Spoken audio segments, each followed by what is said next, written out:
गिरिडीह जिला chamber commerce के तत्वाधान में जीएसटी सरलीकरण, जीएसटी 2.0 और स्वदेशी अपनाओ आत्मनिर्भर भारत बनाओ विषय पर एक विशेष संगोष्ठी का आयोजन किया गया। इस अवसर पर बतौर मुख्य अतिथि केंद्रीय महिला एवं बाल विकास सह कोडरमा सांसद अन्नपूर्णा देवी मौजूद रही।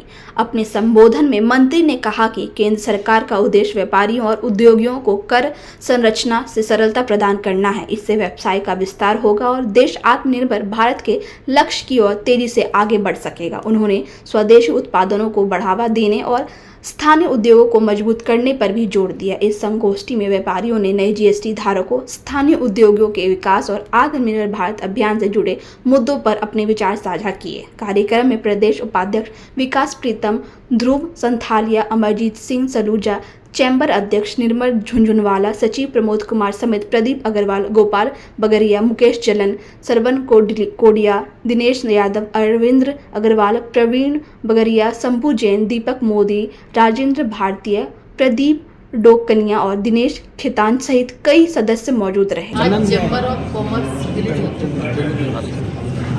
के सदस्यों के साथ और अन्य व्यवसायियों के साथ आज जीएसटी रिफॉर्म्स पर चर्चा हुई। सबने जिस तरह से इस बार माननीय प्रधानमंत्री जी ने देश की जनता के लिए, लोगों के हित के लिए और हर लोगों के लिए जो जीएसटी में सुधार हुए हैं, ये अभूतपूर्व है। और निश्चित तौर पे इसके माध्यम से आज चाहे रोज़मर्रे की खाने पीने की वस्तुओं, जीवन रक्षक दवाइयाँ हों या फिर कृषि के सामान हो या फिर छोटे और व्हीकल गाड़ी वगैरह हो, तो हर में जहाँ 18% था 5% हुआ है, कोई 28 से 5% हुआ है, कोई 18% हुआ है। और कुछ ऐसी चीज़ें चाहे बच्चों के लिए पठन पाठन के सामग्री हो, हर चीज़ में जीएसटी में सुधार हुए हैं। कहीं 5% और कहीं तो बिल्कुल फ्री किया गया है। तो आज चैम्बर ऑफ कॉमर्स के माध्यम से माननीय प्रधानमंत्री जी के प्रति इन्होंने आभार भी व्यक्त किया है और साथ ही साथ इन्होंने कुछ अपने सुझाव भी रखे हैं। तो निश्चित रूप से हमेशा से जो सुझाव जाते रहे हैं समय समय पर, उस पर भारत सरकार के माध्यम से कार्रवाई होती रही है। और यही वजह है कि आज चाहे वो इनकम टैक्स की बात अगर करें, 12 लाख तक जो फ्री करने की बात हो, और या फिर टैक्स में रिबेट की बात हो, या फिर जीएसटी में, तो बहुत ही बड़ा सुधार है। और ये 22 तारीख से ये लागू होगा और आम जनजीवन को इससे काफ़ी लाभ होने वाला है। जीएसटी के जो रिफॉर्म्स लागू किए गए, जीएसटी लागू करने के 8 वर्षों के बाद 8 वर्षों के अंतराल में जीएसटी से संबंधित जो भी समस्याएं पाई गई, उनका निराकरण इन रिफॉर्म्स के माध्यम से किया गया है। और जीएसटी की दरों में भारी कटौती की गई है।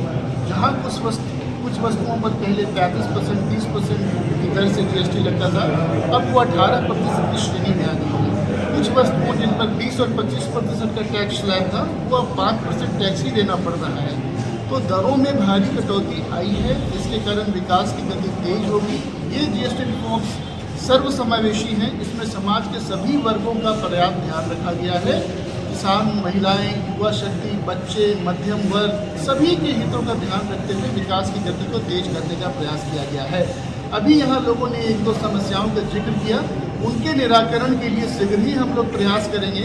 मैडम ने उन सारी चीज़ों को नोट भी कर लिया है और आगे बढ़ाएंगे और जल्दी से जल्दी उन चीज़ों का भी निराकरण करने का प्रयास होगा। सर, वो कौन सी समस्याएं थी जिनका सुझाव आज मिला? इनपुट टैक्स के लिए लाइव लगातार के वीडियो को लाइक करें, सब्सक्राइब करें और बेल आइकन को दबाना न भूलें।